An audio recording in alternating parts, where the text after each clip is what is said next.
This is Chatterbinge. Here's Ed Kalegi.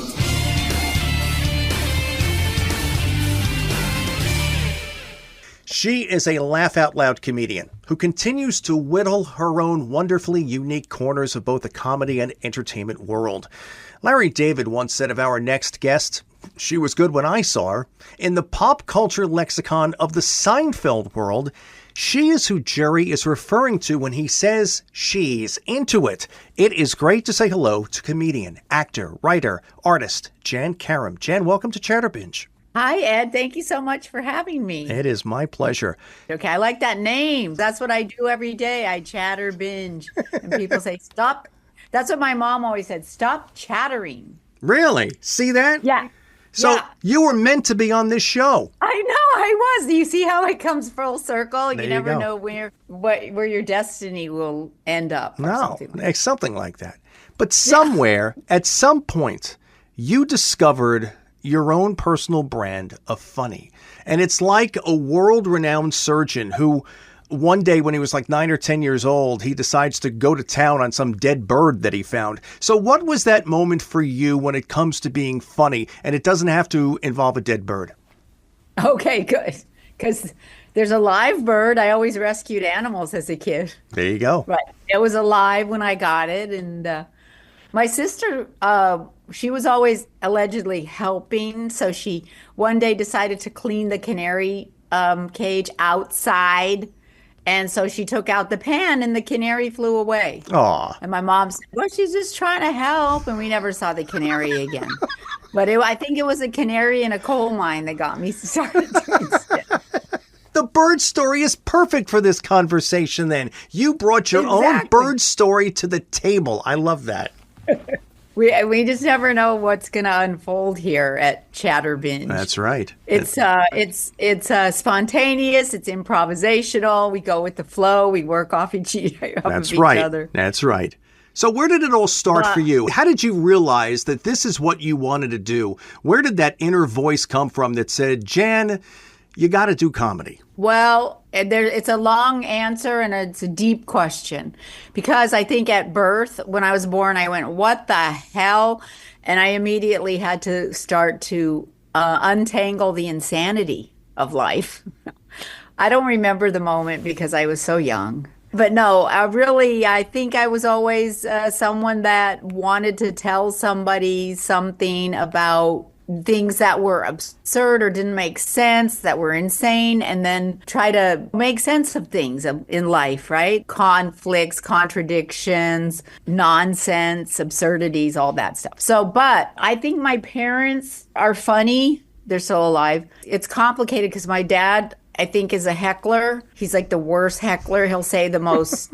I was telling Brian Kiley, I can't even remember what it was he said. He said, I can't believe your dad said that. Something like, if you did a comedy job, how much did they pay? I say $50. I always exaggerate because he knows I don't make a big living. So I can't say $5,000 or $500. I say $50.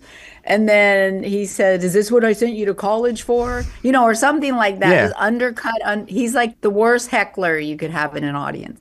But along with that, funny, sarcastic. And then my mom's really funny and she loves to laugh. And so does her side of the family, my aunt. Then also we watched sitcoms and say Carol Burnett or The Tonight Show. And then my mom's thing is always go to bed laughing. So I think that laughter around the house, even though there was a lot of madness, conflict, it just helped kind of get me through and lent itself to helping me create and have permission to work in comedy, to develop a comedic voice. That's a long answer. No, it's a good answer. I love that answer because you boiled it all down and it explains exactly where your perspective comes from. And as you're explaining that, I can hear what you do. I hear you doing material in my head. And yes, I have voices. It's a good thing. And but I'm able to match that up and the juxtaposition makes perfect sense. And it leads me here. Actors always need to be in the moment of whatever the script is. And comedians always need to be in their own contemporary moment. And I have seen you perform many times over the years. but your material is always pitch perfect for its contemporary moment. Your stuff always matters. So how do you accomplish that? Oh, that's nice. Well, I think, just by being hyper vigilant and from growing up, right? And awareness, I try to connect with the pulse of what's going on in the world and society and the culture. And then sometimes things just don't ring true. So you either change it or you take it out. You just say that's not relevant anymore. So kind of just like how I wear clothes that are contemporary, or I think the thoughts and the comedy has to also reflect the culture and society and what's going on and be truthful. It's all about, I think, for me, being truthful and saying something as best I can. It's hard to write new stuff. It's hard to change old things, but sometimes things are just out of date. I wouldn't put on those pants. They're out of date. So I don't know. I just try to keep in the pulse of how does it feel out there in the world? Right. What are people saying? Especially now, though, we're so inundated with stuff from social media that it's really hard to filter out what's true and what's the collective consciousness of people. But it also gives us more of an opportunity to kind of bring it all together for a bigger mass of people. Like, say, for example, when I would go from LA to Vegas and there wasn't anybody, or anywhere, there wasn't any kind of collective consciousness of where do you shop? Not everybody had this kind of a shared experience, but with social media, more people have this shared experience.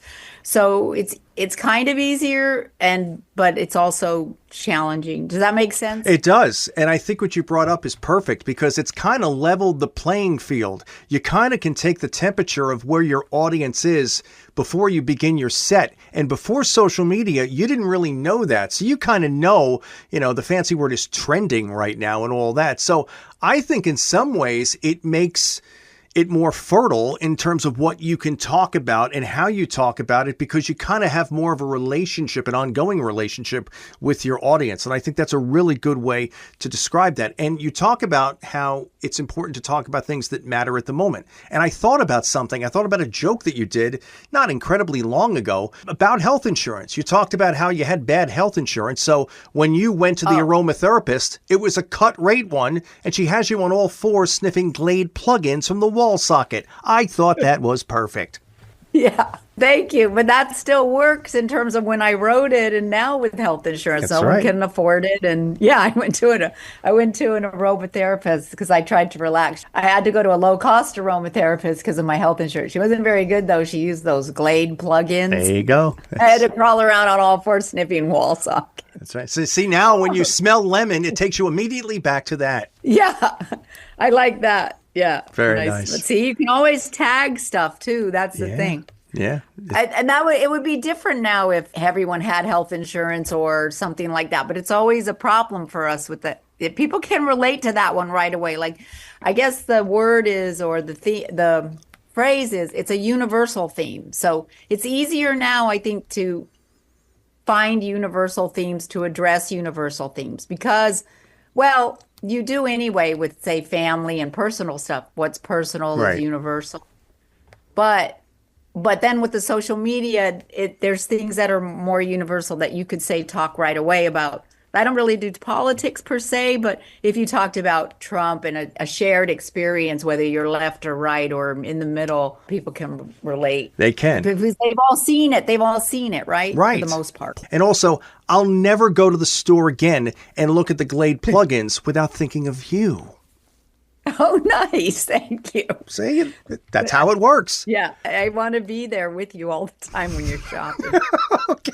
You bring in so many different dialects and pseudo little characters into what you do. And you do these voices and you come in and out of it. Why do you feel that showing that side of you and that ability to do that and bring in these voices and these different dialects and personalities into what you do? Why does that make what Jann Karam does better?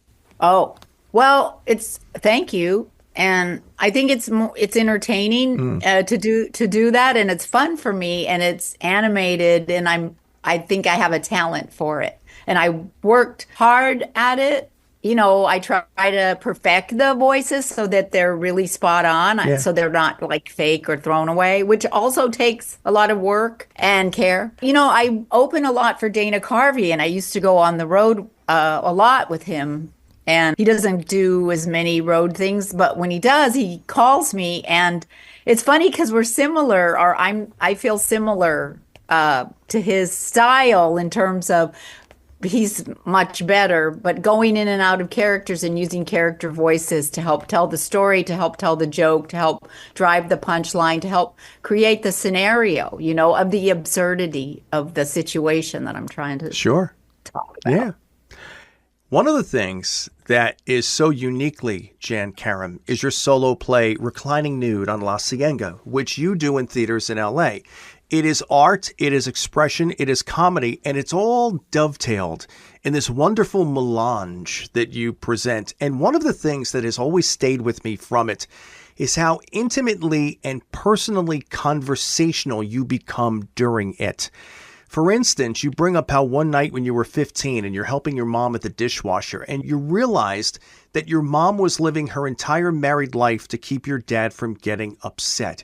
And that really struck me because, Jann, with things like that, you end up taking the audience on a very thought-provoking multimedia art experience, and you include acrylic paints. And to me, it's a fascinating watch. So where did the inspiration for you doing this and this form of expression, where did that come from? Gosh, Ed, thank you so much. It's just really touching and moving and inspiring, those questions, and flattering. The story was that when I moved to New York when I was in my 20s, I was like 22 or something, to do stand-up from Arizona.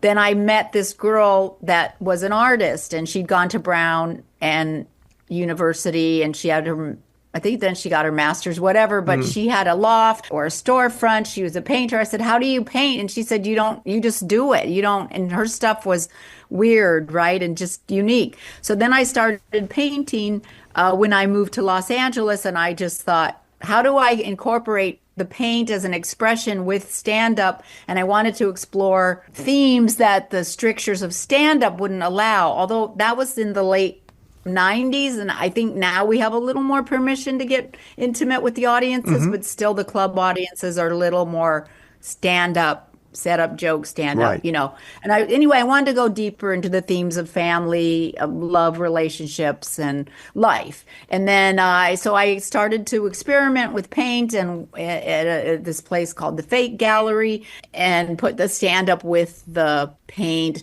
have a canvas, and then I just kept putting the show up and up and up. And then George Slaughter saw it. He created Laugh-In. He's an older gentleman. People might know him, but he saw it with George Shapiro, and they wanted to produce it, and they taped it. So we finished it. It's broadcast quality ready, and it's on YouTube, and I'm trying to sell it. It's a great watch. And George, I've spoken to him twice, and this man, he is an encyclopedia of entertainment. He is as quick as can be right now, and it's amazing how much you can learn simply by letting him talk. And I love the opportunity whenever I get a chance to chat with him. He's incredible. Yep. He is. He's sharp, and he knows everything, and he knew the nuances of comedy. He'd say, don't do this. Don't turn your back to the audience. Don't ever, because he'd watch me. He came to see me do stand up. Don't apologize. Just do the joke. Go to the next one. Whatever. He's just really keen when it comes to comedy. Oh, yeah. It's just, it was such a blessing and a good fortune to have stumbled into him years ago. Yeah. When he put me on the comedy club. And you know what? He's the perfect person to be aligned with when it comes to something such as Reclining Nude on La Cienega, because he has always been about something different. You think about Laugh-In, think about what he did back then. He was always looking to innovate, and that's what this special does. And it's on YouTube. It's a fascinating and it's a very enjoyable watch because you're going to go into it thinking, oh, she's a comedian. You do a lot more than just comedy in this, and it's really amazing how you do that. And the amount of paint and what you do, your handprint art, acrylic on canvas, you can check it out at jannkaram.com. We'll give the website again at the end. But it makes me wonder this. How much money do you spend on turpentine? Yeah. Well, I don't use turpentine because it washes off, and then the paint. In terms of getting paint on my clothes, it's like one of the joke. Like I explained to my mom, She says, do you have to get paint all over yourself? And I said, well, it's part of the show. We come into this world blank. So I am wearing all white clothes. And then we get colored on by family, friends, supposed friends, society, life. And just like these experiences that stick in our soul, these make indelible marks in our soul, the paint won't wash off these clothes. Wow. And then she says, well, did you at least get them on sale? That's it's like, duh, you can't get it. Now, see, all these things that I'm always going to associate with you. Whenever I'm painting here in my house or here in the Chatterbinge studio or whatever, and I get paint on myself, I'm going to say, you know what? It's no big deal. It's just a life experience that I'm now going to carry with me. And that's all because of you. I would be remiss if I did not bring this up.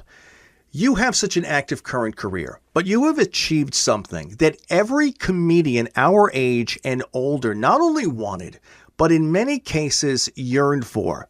It was this. Jann Karam is with us tonight. She's an attractive young comedian. She's going to be appearing in this year's home box office Young Comedian Special on the 2nd of December.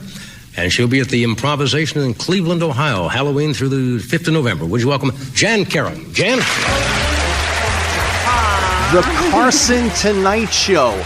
You got to take me there for a second because it was the summit, the climbing of comedy Everest. I once watched Drew Carey talk about his first appearance and it brought him to tears. So what is that like? And you've done Letterman as well. You've done so many different things. You've done Vegas. You opened for Dana Carvey. You've talked about that. But what was it like to stand behind that curtain in Burbank, to hear him bring you out and then the curtain opens? What is that like? Well, it's completely terrifying. And the preparation is even worse. On one of them, I did it twice. The one, I really liked the outfit.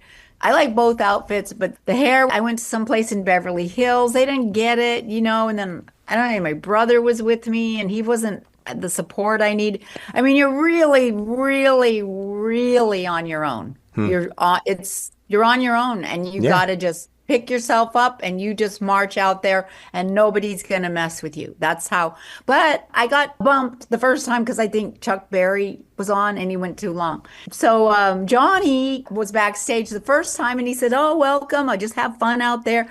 Then when I came back to do the show, he said, oh, you're back. I'm so glad you're back. And just remember to have fun. And if they could do what you could do, they would be out there. Wow. And I was like, oh, wow, okay. But he was very polite and gracious. And so that made me feel good. Yeah. And of course, at the time, I'm in my 20s. Like, you can't fathom the enormity of this experience. You know it's big, but you're in the moment of my lines and being poised and prepared and walking out there and hitting the mark. So, I mean, it's terrifying, but you can't let that take over. And younger people that are listening to us right now don't understand what the magnitude of a comedian being on that show meant at that time. Because, all right, when you did it, 87 and 89, cable was still a relatively new thing. You did the HBO Young Comedians show that he talked about there. But in terms of that spotlight, because you didn't have YouTube, you didn't have social media, you didn't have 7,500 cable channels, and he was late night. That was it at that point. That was the summit. That was the holy grail of doing comedy. So when you got that tap on the shoulder that it's your turn to do that, I mean, that's got to be such a rush. Oh, yes, it really was. The way I got it was that Jim McCauley, he would come to the Improv in Hollywood, right, where Bud and put me up. I was a regular there because of Jerry Seinfeld in New York. We were having dinner. The comics would go to Columbus, this restaurant, and Bud and Alex were there. And Jerry said, Jann's moving to Los Angeles. She would be great at your club. So then I became a regular. It really is who you know, as long as who you know has some weight. So then I became a regular and Macaulay would come to the Improv. Then I did a contest in San Diego and it was at the Improv in San Diego. But the guy, Rusty Nails, won. He was a local guy. He came in first and I was first runner up. And Macaulay said he was the winner, but you got the Tonight Show. Wow. And so then he booked me on the Tonight Show from that because it was a great audience. It wasn't in LA because those audiences were hit or miss. It was like a really strong crowd so I could kill. And then he put me on and And then he told me that he would have asked you to sit down, but I think there was a lady parrot who they had to put on whatever. She went on too long. And then, so if he had more time, when they had time to fill, they could bring you to this couch. Yeah. But that would have been monumental. That's my only regret is like, damn it. Maybe if I would have cut a joke. No, you know what it was? The second time you were on, and I have a ridiculous sponge memory. The woman that came on after you when you were on in '89, and that night the lead guest was Carl Reiner. It was this older woman, Helen something or other. She was a 92-year-old actress who at that time was in the Ron Howard film Parenthood, which was the big film of that summer. And Johnny's not going to bump some 92-year-old woman because you don't know if she's going to be there when they try to rebook her. Let's be honest, she's 92. And it was a very poignant, lovely thing. He actually met her at the curtain after you finished and he walked her out and she killed. She was really, really good. So you know what? Hey, you didn't get called over because he had to get the 92-year-old on. There's nothing wrong in that. I don't even get the story right. I don't have any recollection I know that Carl Reiner was on, but I remember that. And I don't know why there was like a parrot lady or something. What about the first show? Anyway, I don't remember the parrot. That's some weird dream after you had too much Chipotle. I don't remember the parrot, but the lead guest on the first show was David Steinberg. Yes. Jeff Garlin once told me on my old show that if he had to choose between acting and directing and writing and doing stand-up, he would choose stand-up because with that, he gets to do all of those things at the same time because you're in total control of everything. Exactly. Yeah. You're not waiting around for somebody to put you in a play or a movie or to tell you that they okayed your script or you're going to do this or that. It's your own voice. You're autonomous. And so when I was 19 and I was in college and in the theater department, and I was like, I'm waiting around for these people to put me in a play I don't even really want to be in, and it's not even my voice, and they're not going to determine my destiny, which was to be here, back to destiny. And then, I'm just going to take the bull by the horns and just get up on stage and start doing stand-up, because that way I'm the writer, nobody is letting me down about showing up. I just have to show up. And so that's very nice. That was it. And you have taken that bull by the horns, and you still have that bull by the horns. I'm trying to. You're doing really well at it. And also, you'll see Jann pop up from time to time on television. I mentioned that episode of Seinfeld, which is known as The Switch. But a couple weeks ago, when I knew that we were trying to put this together, I put on Diagnosis Murder one day with Dick Van Dyke. And you're a receptionist. I'm thinking, wait a minute. That's Jann Karam. And then like in the last couple of years of Curb Your Enthusiasm, you're all over the place, which I think is so cool because you have such a well-rounded career. You got so many things going on. And I think that versatility is just so, so cool. Okay, regarding Curb Your Enthusiasm, in this episode I was in, it was hilarious. And I was bantering with Larry, and he's a guest, but he gets there early, and he asks and he comes in right, and he's really early, like 2 hours early. And then I said, it wasn't the line, but it was, he says, are they going to have dinner? Are there appetizers? And then we're supposed to ad lib about, that he's rude to come that early, right? So when I see him, I don't know that he's a guest, and I made this up. He walks in the kitchen, and we're preparing, and I say, "Oh, hi, are you the mentalist?" And then I know he cracked up, and they said you got to use that line. He was dying laughing, and then he asked me, "What's a mentalist?" After I said, I think it's somebody that I thought maybe the party has a mentalist. So I'm like, the staff is over there. You can put your clothes and things in the laundry room. And so and then anyway, it helped the scene. But then he called me and I said, hi. He said, yeah. I said, oh, no. And he said, I know. I said, really? He said, yeah. And then I said, what? And then he said, this is a conversation when he called me. He said, we had to cut your scene. And I said, no. He said, I know. I said, was I bad? He said, no, you were so good. It was really good. You were hilarious. It was fantastic. I'm going to have you on again.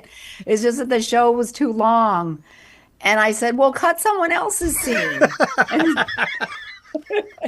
And he laughed. It was nice. It was so nice of him to call and tell me. And they did have me on the next year, but I was I was a nurse Yeah. in the one scene.